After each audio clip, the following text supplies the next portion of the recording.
Ooh. What is up, dudes and lady dudes? Welcome back to Just Nuts, guys. Today we have Abhyss. I mean, I think that's how it's going to be pronounced. Like, it's kind of going to be a pun on abyss, but also like the hissing of a snake because it looks like snake deity kind of things. We got a bunch of cards revealed. I've read nothing. I've just seen a little bit of artwork and Snake Rain's on the cover, so Snake Rain's about to get bought out. I'll tell you that right now. Anyway, starting off with the first cards, let's just get into this thing. We have Null, Dreg of the Abyss. It's a light reptile effect monster. It's level 4 with 0/0 on the stats. Interesting. And he has two effects. Both are hard once returns, and they read as follows. The first effect says if you can send this card from your hand to the graveyard to send one dark reptile monster from your deck to the graveyard. Okay, so kind of like a fractal effect. Literally just send him, send another. Cool. And he's light, but he's sending darks. There might be some like chaos synergy there. The second effect also reads, if you control no monsters, or you control an abyss monster, you can special summon this card from the grave, but banish it when it leaves the field. You cannot special summon monsters while this card, you cannot special summon monsters while this card special summoned by this effect is in the main monster zone, except for reptiles. This card's nasty. I mean, it's nasty. It's an engine card by sending extra stuff to the grave, which I assume is going to give you more resources in grave. Then it just summons itself for free, and its restriction doesn't even restrict you for the rest of the turn. It just says while he's on the field, your next summon is going to have to be reptiles until he's off the field, kind of like the guard dragons have. Very great start. Next up we have Nihil, Dreg of the Abyss. This is a dark reptile effect monster. Level 4, it's dark this time, keep that in mind. 0 attack, 2000 defense, so a booty on this one. You can only use its first and second effects once per turn each. The first effect says you can send this card from your hand to the graveyard to send a light reptile monster from your deck to the graveyard. Very, very good. It's really good. Yeah, just the opposite. Second effect, if this card is normal summoned or special summoned, add an Abyss spell or trap. Okay, we have a Stratos, we've got two Fractals, a guy that summons himself from grave, and a Stratos at the same time. That is insanely good. Okay.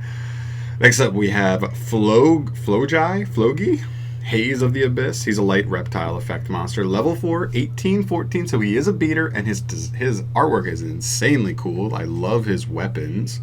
And he has two hard ones to turn effects. The first effect reads, if this card is sent from the field to the graveyard or special summoned from the graveyard, you can target one face-up monster your opponent controls and one monster in their graveyard with an equal or higher attack.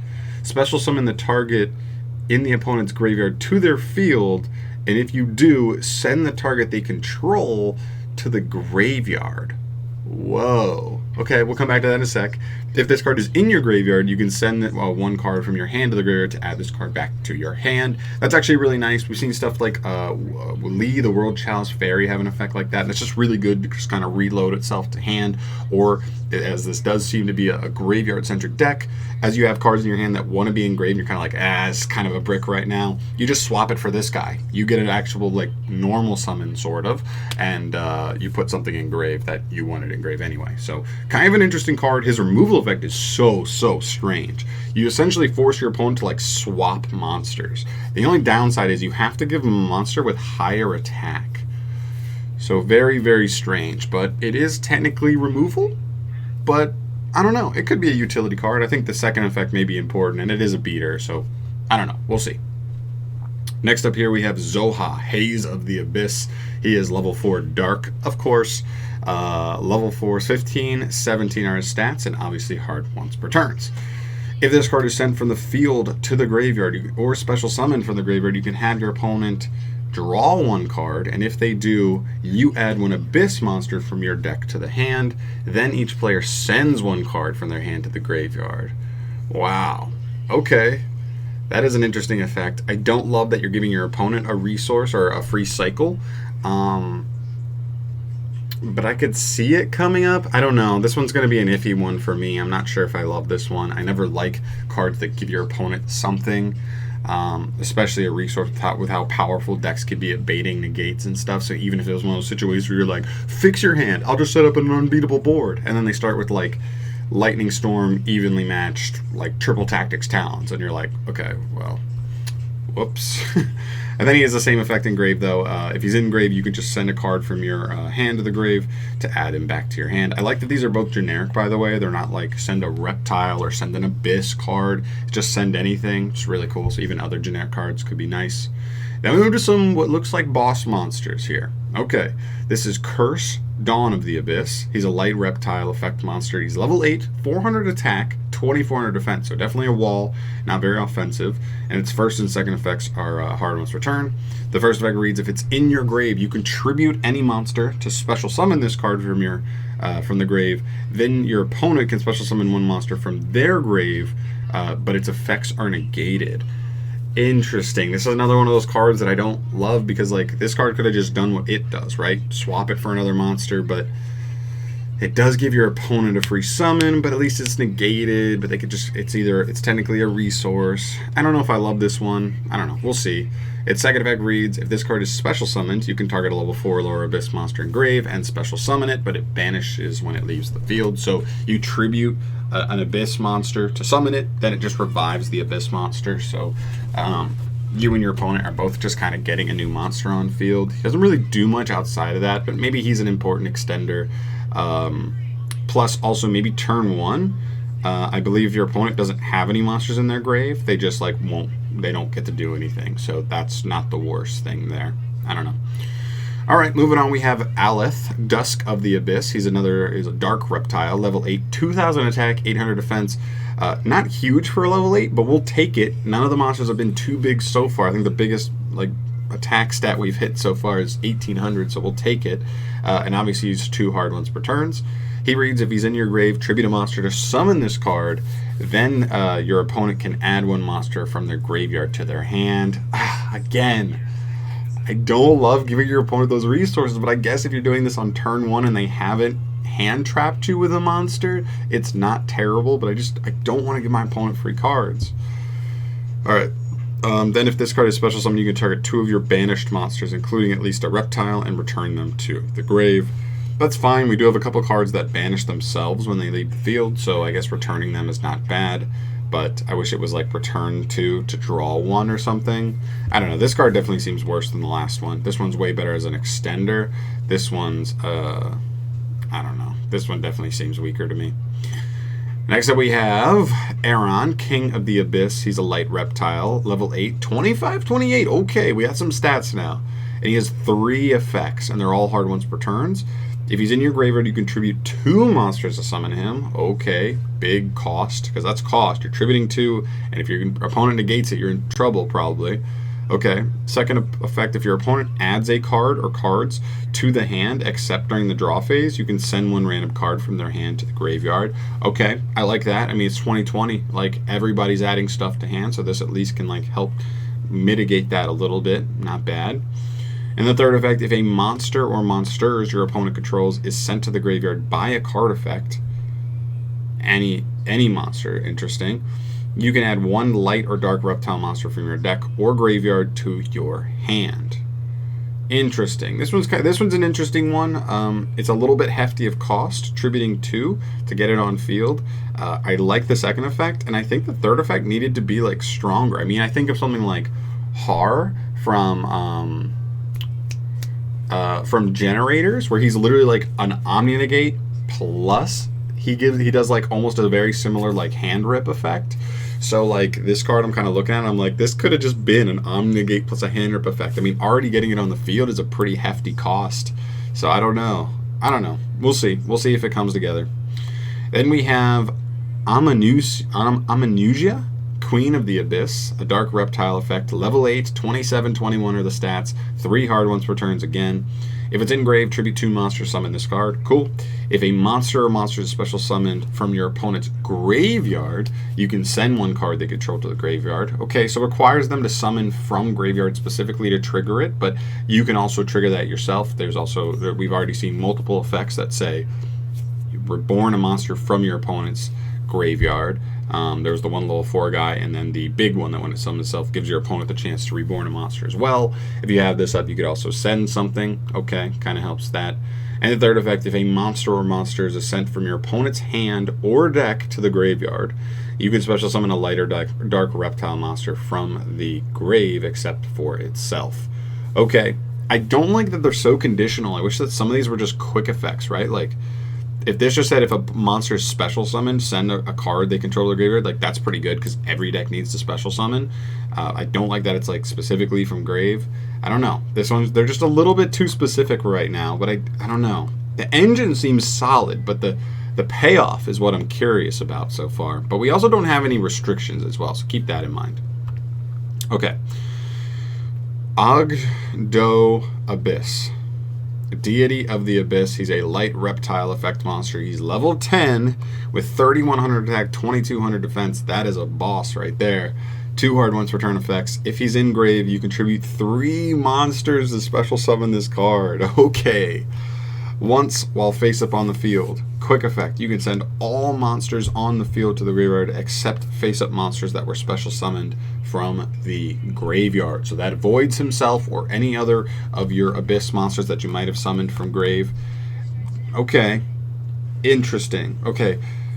So it's just tough. I like that. One thing that I do like, by the way, is that they all distribute any monsters whatsoever that you control. They're not restricted to Reptile, so you can have some generic splashability, go into some links to extend, to get extra bodies on field. Like if Link Cross was still around, that'd be insane because you could just like make a Link 2 and have this guy in grave and then make Link Cross, and then just like this guy can come back like pretty easily, right? But obviously that's not what's going on here because Link Cross is banned. But I don't know, the payoff's pretty different, pretty decent. I mean, it's non-destruction, it's non-targeting, it just sends everything, and it's, like I said, just a quick effect at any point. That's way better than the other ones that are super conditional. So we'll take it. I like him. I worry about having to tribute 3 just to get him on field. I mean, if your opponent has DD Crow, Skullmeister, Ghost Bell and Haunted Mansion, like all 3 of those cards, which are very popular already right now in the game. If you just activate this guy, your opponent just says like, nope, and you just lost three resources from your field for nothing. And that's kind of brutal. So I don't know. We'll see on that. Moving on, we have a field spell, Depth of the Abyss. Card looks crazy. What's going on here? It's a field spell. You can only use this card's first and second effects once per turn each if a face-up reptile monster or monsters you control is destroyed by battle or an opponent's card effect. You can target 1 card your opponent controls and send it to the graveyard. Okay. I mean, it has to be destroyed by battle or an opponent's card effect, so it is that opponent's clause, so you can't like destroy your own stuff to then trigger this to send something, unfortunately. But okay, not a bad like punish. Like if this is just face up, your opponent's going to be like, it's going to make them think twice about ever trying to push battle phase or trying to use a destruction effect without, getting punished themselves. So interesting. Second effect reads, if this card is in your field zone and it's destroyed by an opponent's card effect, you can send cards from the top of your opponent's deck to the graveyard equal to the number of reptile monsters with different names in your graveyard. That's awful. We really don't want to be doing that. I don't know. That effect is really bad. It's 2021. Like most decks just have cards that do stuff in grave somewhere, so you don't really want to give your opponent the chance to mill. I guess the only thing that's nice about milling is like potentially you could hit bricks that like they need in their deck to do a combo or something. I don't know, but I don't know. This card's weak to me for sure. I don't know if this is playable. Next up, we have Emptiness of the Abyss. It's a continuous trap, and you can only use this card's first effect once per turn. That effect reads, during the main phase, you contribute a reptile to target a monster in your opponent's graveyard. Summon it to your field, but send it to the graveyard during the end phase. Interesting, and that's just a continuous too. So you can just every turn tribute a reptile to take an opponent's monster. So that's technically graveyard disruption. Huh. And it doesn't even negate the monster too. So very interesting. I mean, you could just like tribute a reptile, revive an opponent's like Pankratops or something, and then Pank is a disruption. Very interesting. And it's every turn too, so that's nice. The second effect also reads, if this card in the spell and trap zone is sent to the graveyard, you can send. You have to send all face-up non-reptile monsters you control to the grave. That's not the end of the world, really. It's weak control. Okay, so that's supposed to be like a hindrance, I guess. If you like revive something from your opponent, and your opponent like removes this card, you would also like lose the monster, I guess. So it's kind of like a call the haunted type situation there. That's fine. I like this card actually, though. I think this is actually pretty good. Then we also have Invasion of the Abyss. It's a normal trap card. You can only activate one card with this card's name per turn. It says special summon 2 Abyss tokens. Ooh. And they're Reptile, Dark, level 2, 0/0. If you have 8 or more Abyss monsters with different names in your graveyard, you can apply this effect instead, which is just summon any 2 Reptile monsters with different names from your grave. Wow. Okay. This card is interesting, right? Because it does seem slow and it just seems like a bad scapegoat. But there's no restriction. And honestly, look at Snake Rain. I mean, we were just talking about Snake Rain, which sends 5 cards to the graveyard. So there's 5 right there. All you need is like any other engine cards, and you could easily potentially get 8 in grave and be able to start rocking and rolling. But that's very interesting. I'm very curious about that. Because summoning just back like the big guy, or summoning back, you know what I mean, for that his disruption. That's the one thing I'll say is there's really not much disruption. It's literally just him and the like technically you can quick reborn something from your opponent, which is not the worst there. But I'm very interested to see where this goes. Keep one thing in mind, guys, if nothing else here, remember that all of this, literally all of this, had very little restrictions whatsoever. There was the one card that said while it's on the field, you have to summon Reptile, so the next summon would be a Reptile in the extra deck. But other than that, there's like no restrictions whatsoever. Everything can just go into anything else. So just as an engine, I'm very, very curious. I'm going to go through tonight and look at all other Reptile stuff. Maybe I'll make another video talking about stuff that might work here. But yeah, Snake Rain's about to get bought out, 100%. And I'm very curious. I think the traps are solid. I'm curious, though, because I felt like the monsters in the middle were not so good, and the field spell was not so good. So we'll see. We'll definitely see. And also keep in mind, we're missing one card. We've got, because this guy's number 9 in the set. This guy's number 11 in the set. That's why I was scrolling up and down. There's no number 10, so there should either be an extra deck monster, because he seems to be the boss. So maybe an extra deck monster would make sense there, or it's another spell. Or another it could be a main deck monster as well, but it wouldn't make sense to really put another main deck monster behind your cover card boss monster. So we'll see where that goes. But I'm very, very interested in this archetype. I feel like the engine is there. The boss monster is a little bit high risk, high reward. But who knows? We'll see. And we have an insane card like Snake Rain that we'll be able to take advantage of. So we will see where that goes, guys. Thank you so much for watching. As always, let me know in the comment section down below. Like, where are we? Is this good? Does this have the potential of being good? I think the potential's there. I think you read the first 3 cards and you're like, wow, okay, yeah, that's an engine right there. That's an engine. You got a boss monster. You got some cool trap cards. And we're still missing a card. So, and you have an insane card like Snake Rain already for the archetype. I'm very curious to see what happens here. Thank you so much for watching, guys, as always. Like I said, let me know in the comment section down below your thoughts. And I will catch you on the next video. Peace.